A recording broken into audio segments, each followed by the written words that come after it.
তিব্বত অঞ্চল থেকে উদ্ভূত ভোটকুশি নদী। তিব্বতী ও নেপালি ভাষার এই নদীর নামটির মধ্যে রয়েছে বিপদ।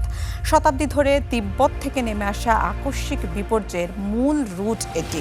এর আগেও 1964, 1981 এবং 2016 সালে তিব্বতের হিমবাহ হ্রদ ভেঙে এই একই নদীতে ধ্বংসাত্মক প্লাবন হয়েছিল। বুধবারের এই স্থানে যে আকস্মিক বন্যার ঘটনা ঘটল তাতে কয়েকশো বিদেশি পর্যটক ও তীর্থযাত্রী নিখোঁজ রয়েছেন। নিখোঁজদের মধ্যে শতাধিক ভারতীয় আছেন অস্ট্রেলিয়া, যুক্তরাজ্য, যুক্তরাষ্ট্র ও নেপালের নাগরিকরাও। তারা কৈলাস মানস সরোবরের যাত্রা এবং নেপালের বিখ্যাত লাংটাং ভ্যালি ট্রেকিংয়ের উদ্দেশ্যে যাচ্ছিলেন বলে জানা যায়। ঠিক সেই সময়ে তিব্বতের বরফ শীতল হিমবাহ থেকে হাজার হাজার টন বরফ, কাদা আর পাথর নিয়ে উন্মত্তের মতো ধেয়ে আসে বিপর্যয়। কায়রং জংপো লেন্দে নদী বেয়ে আসা সেই প্লাবন ভোটেকশি নদীতে আছড়ে পড়তেই ধারণ করে বিধ্বংসী রূপ।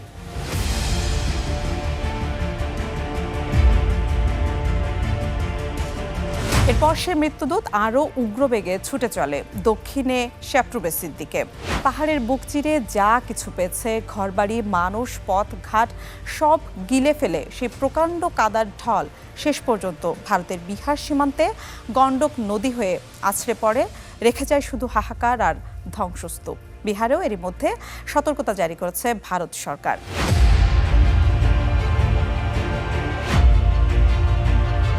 বন্যায় রসুয়াগুড়ি সীমান্তে চৌকি, ভ্যাট, কাস্টমস কার্যালয়, পুলিশ স্টেশন, বেশ কয়েকটি সেতু ও সড়ক নদীগর্ভে বিলীন হয়ে গেছে। এতে পুরো সীমান্ত এলাকায় সড়ক যোগাযোগ ও বিদ্যুৎ সরবরাহ বিচ্ছিন্ন হয়ে পড়ে।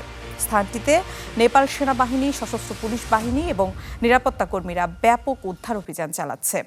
হেলিকপ্টার ও ড্রোনের সাহায্যে আটকে পড়া পর্যটকদের খোঁজার চেষ্টা চালানো হচ্ছে। সহায়তার কথা জানিয়েছে প্রতিবেশী চীন ও ভারতও। তবে এ ধরনের ভয়াবহ প্রাকৃতিক বিপর্যয়ে নিখোঁজদের ফিরে পাওয়ার সম্ভাবনা খুবই কম। যারা মূল কাদার ঢলে ভেসে না গিয়ে পাহাড়ের কোনো উঁচুতে, খাজে কিংবা কোনো গুহা বা আশ্রয়স্থলে আটকা পড়েছেন, তাদের জীবিত পাওয়ার একটা সম্ভাবনা থাকে।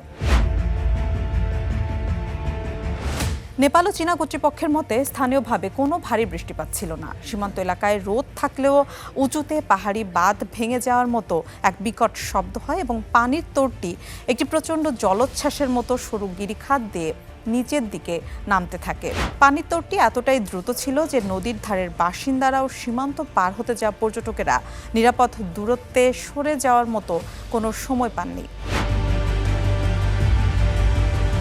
নেপালের রসুয়া জেলার ভোটকশি নদীর অববাহিকার প্রায় ৮০% চীনের তিব্বত অঞ্চলে অবস্থিত। হিমবাহ হ্রদের বিস্ফোরণ কিংবা বাঁধ ভাঙার মূল ঘটনাগুলো ঘটে থাকে চীন সীমান্তের ভেতর, যার সরাসরি শিকার হয় ভাটিতে থাকা নেপাল। 2015 সালে নেপালের ভয়াবহ 7.8 মাত্রার ভূমিকম্পের কেন্দ্রস্থলগুলোর অন্যতম ছিল এই স্থানটি। দর্শক, আজ এ পর্যন্তই। আগামীতে কথা হবে অন্য কোনো ইস্যুতে।